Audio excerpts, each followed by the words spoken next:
जी अस्सलाम वालेकुम दोस्तों, अशरफ चौधरी फातिज अभी की अफ्तारी आपके सामने आ चुकी है जी। ये आपको एक खजूर नज़र आ रही होगी, इससे मैं रोज़ा खोलूँगा। उसके बाद ये वेजिटेबल्स हैं और ये एग है। वेजिटेबल्स में ये तमाम वेजिटेबल जो भी सीजनल वेजिटेबल्स हैं सारी हैं, एक एक दो दो पीस उनके काट के फ्राई पैन में डाले और उनको किया वाटर सॉटे। एक चम्मच देसी घी डाला और थोड़ा सा 2-3 चम्मच पानी के डाल के उसको आपने स्टीम किया और हल्का हल्का उसको हिलाते रहे। और साइड पे आप देख रहे होंगे ये ग्रीन जूस।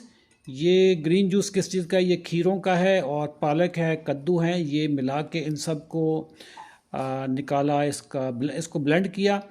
और ये आपके पूरे दिन के जो माइक्रो न्यूट्रिएंट्स होते हैं वो सारे इससे रिप्लेनिश हो जाएंगे, इलेक्ट्रोलाइट्स इससे रिप्लेनिश हो जाएंगे। तो जनाब ये मैंने अपने जो मेरा वर्किंग स्टेशन है, जो ऑफिस है, मैं वहीं पे बैठ के ये कर रहा हूँ। और इंशाल्लाह इससे ना मेरी शुगर स्पाइक करेगी, धुएं निकल रहे हैं आप देख रहे होंगे। तो अल्लाह ताला सारे मुसलमानों के रोज़े कबूल फरमाए और इससे ना शुगर स्पाइक करेगी और ना आपके वज़न पे कोई बुरा इम्पेक्ट आएगा। थैंक यू, अल्लाह हाफ़िज़।